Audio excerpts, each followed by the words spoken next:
अस्सलाम वालेकुम। जी, my name is Syed तालिब हुसैन जाफरी। आज हम इंशाल्लाह सेकंड ईयर इंटरमीडिएट बोर्ड के जो सब्जेक्ट है हमारा मैथमेटिक्स, उसके लेक्चर स्टार्ट करेंगे। अनफॉर्चुनेटली मैं चैप्टर नंबर 2 स्टार्ट कर चुका हूँ ऑलरेडी अपनी नॉर्मल क्लासेस में। तो 2.1 2.2 का कॉन्सेप्ट जो है वो मैं बेसिकली दे चुका हूँ। क्योंकि हम 2.3 2.3 नहीं 2.4 से स्टार्ट करेंगे, तो जो 2.1 2.2 के बेसिक कॉन्सेप्ट्स हैं वो भी मैं आपको इस लेक्चर में दे दूंगा। 2.4 से स्टार्ट करेंगे बेसिकली हम, और हम इंशाल्लाह कंटिन्यूसली अपनी पूरी मैथमेटिक्स को कवर करेंगे टाइम के लिहाज से, नहीं है। तो हम चलते हैं बेसिकली अपने चैप्टर जो कि हमारा है chapter number 2 straight line. Chapter number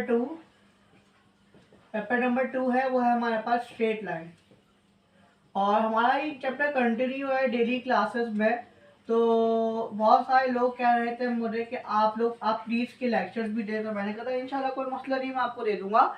लेकिन मैंने कहा था कि मैं आपको फिर 2.4 से दूंगा, 2.1 2.2 के जो बेसिक कॉन्सेप्ट होंगे वो मैं इसमें बता दूंगा आपको, इसमें ही गाइड कर दूंगा साइड पे रेफर के तौर पर।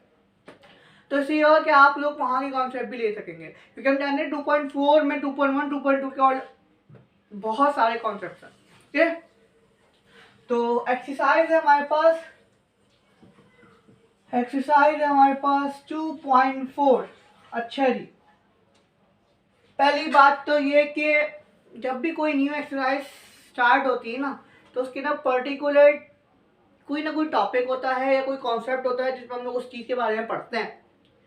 नॉर्मली जो टीचर्स होते हैं हमारे पास, चाहे वो प्रोफेसर क्यों ना हो, क्योंकि मैं पर्सनल बहुत सारे टीचर से पढ़ा हूँ, मैंने देखा है कि वो कभी भी उस पर्टिकुलर चीज़ का कॉन्सेप्ट नहीं लेते, बल्कि कॉन्सेप्ट ये बगैर ही सवाल करवाना स्टार्ट कर देते हैं, जो कि बच्चों को समझ में बिल्कुल भी नहीं आता। तो मैं ऐसा बिल्कुल भी नहीं करता नॉर्मल टीचर्स की तरह। मैं करूँगा कि पहले आपको बेसिक कॉन्सेप्ट दूंगा, उसका पूरा कि 2.3 में हम लोग पढ़ेंगे, 2.4 में हम किस चीज़ के बारे में पढ़ेंगे, उसके डिफरेंट सिनेरियोज को चेक करूँगा, डिफरेंट चीज़ों के बारे में बताऊँगा आपको। टोटली जो इन्फॉर्मेशन होगी पहले उसका इंट्रोडक्शन दूंगा, देन उसके बाद हम स्टार्ट करेंगे अपने एक्सरसाइज को। ओके, तो स्टार्ट करते हैं। मैं जिनसे पढ़ा है वो भी यही करते थे कि पहले आपको इंट्रोडक्शन देते थे और देन उसके बाद प्रोसीड करते थे। तो जिनसे मैंने पढ़ा है वो थे मैक कॉलेजिएट के टीचर्स हैं कामरान, बहुत अच्छे टीचर थे मैथमेटिक्स के। उन्होंने हमें पढ़ाया ही नहीं है सिर्फ और सिर्फ, बल्कि इस तरह पढ़ाया है कि मैथ्स क्योंकि बहुत बोरिंग सब्जेक्ट लगता है लोगों को, बल्कि उन्होंने हमें खेल के पढ़ाया। मतलब हम क्लास में हमारी हंसी नहीं रुकी जाती थी, वो इतना हम लोग को मज़े से पढ़ाते थे, इतनी तफरी करके पढ़ाते थे, तो पढ़ने में मज़ा आता था। तो ये देखिए, मैं भी आपको यही कॉन्सेप्ट उसी तरह लेना चाहता हूँ, बताना चाहता हूँ, ताकि आपको भी पढ़ने में मज़ा आए। सही है, मैथ्स को इंटरेस्टिंग बनाए, मैथ्स को बोरिंग ना बनाए। तो चलते हैं। हमारे 2.4 का जो मेन कॉन्सेप्ट है, पहले मैं आपको बता दूं 2.1 में हमने क्या पढ़ा था। 2.1 में बेसिकली हम लोग ने डिस्टेंस फॉर्मूला के बारे में पढ़ा था, डिस्टेंस फॉर्मूले के बारे में पढ़ा था बिटवीन 2 पॉइंट्स। सही है, 2.1 के अंदर हम लोग ने डिस्टेंस फॉर्मूले के बारे में पढ़ा था। डिस्टेंस फॉर्मूला क्या होता है भाई? डिस्टेंस फॉर्मूला होता है हमारे पास y2 minus y1 the whole square plus x2 minus x1 the whole square. ये हमारे पास बेसिकली क्या था? डिस्टेंस फॉर्मूला था बिटवीन 2 पॉइंट्स।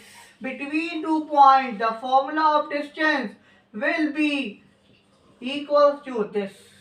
तो ये हमारे पास डिस्टेंस है यहाँ से लेकर यहाँ तक का, वो 2.1 में पढ़ा था।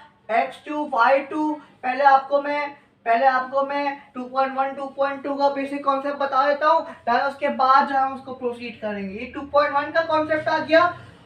2.2 2.2 में बेसिकली हमें दो चीज़ें पढ़ी थी, दो आर्टिकल्स पढ़े थे। एक था रेशियो थ्योरम और एक था हमारे पास रेशियो थ्योरम से डिराइव हुआ क्या हमारे पास स्लो मिड पॉइंट। तो मिड पॉइंट और रेशियो थ्योरम हम लोगों ने इसमें पढ़ा था। रेशियो थ्योरम पढ़ा था हम लोग ने इसके अंदर, और हम लोगों ने क्या पढ़ा था? Ratio theorem. अच्छा, ये भी बिटवीन 2 पॉइंट्स के लिए, 2 पॉइंट्स के दरमियान के लिए। हम चाहे तो यही डायग्राम बना सकते हैं, हम बना देते हैं यहाँ पे x1 y1 x2 y2 and this is the line. और अगर मैं चाहूँ तो मुझे अगर मिड पॉइंट रेशियो थ्योरम लगाने में अगर इस लाइन को मैं किसी पर्टिकुलर जगह से इंटरसेक्ट करूँ तो मेरे पास ये पर्टिकुलर जगह आ जाएगी, इसको मैं बोलूंगा point of intersection which divides the line segment. ये वो पॉइंट है जिसने वो पॉइंट ऑफ इंटरसेक्शन है जिसने हमारी लाइन को दो पर्टिकुलर रेशियोज में डिवाइड कर दिया है, सही है। तो रेशियोज होंगे वो कहलाएंगे m1 रेशियो m2, इस पर्टिकुलर जगह का रेशियो और इस पर्टिकुलर जगह का जो दोनों के डिवाइड कर देंगे तो वहाँ पर रेशियोज आ जाएंगे। और जो पॉइंट ऑफ इंटरसेक्शन होगा उसे हम बोलेंगे कैपिटल X कैपिटल Y। तो यहाँ पर रेशियो थ्योरम जो लग जाएगा वो हमारे पास बन जाएगा x is equal to m1 y2 plus m2 y1 divided by m1 plus ये फॉर्मूला मुझसे गलत हो गया, m1 x2 m2 x1 m1 plus of m2। ये यहाँ पर x के लिए हो गया फॉर्मूला इस x कोऑर्डिनेट के लिए, और y कोऑर्डिनेट के लिए क्या हो जाएगा m1 y2 plus m2 y1 divided by m1 plus m2। ये m1 m2 यहाँ पे रेशियोज है, जबकि x1 y1 x2 y2 ये पॉइंट्स है और कैपिटल X कैपिटल Y यहाँ पर पॉइंट ऑफ इंटरसेक्शन है, और वहाँ पे मौजूद जो हमारे पास रेशियोज है वो m1 और m2 है। तो एक कौन सा हमने रेशियो थ्योरम का पढ़ा था बिटवीन टू पॉइंट्स। देन हम लोगों ने इसी को डिराइव किया था आगे कि जब आपके पास रेशियोज बराबर हो जाते हैं, कि जब आपके पास रेशियोज बराबर हो जाते हैं तो हमारे पास रेशियो जब बराबर होता है तो हमारे पास जो रेशियो थ्योरम होता है वो मिड पॉइंट में कन्वर्ट हो जाता है। It means m1 is equals to m2 is equals to m, ये हमारे पास कॉन्सेप्ट हो जाएगा।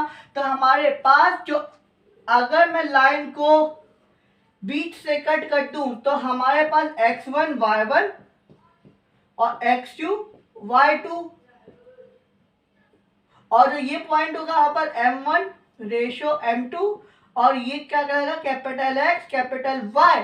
पर हम जानते हैं हमने इसको बीच से कट किया है, point of division point of intersection बीच पे है, तो हम जानते हैं कि इसकी आपके पास जो उसकी रेशियोज है वो बराबर हो जाएंगे।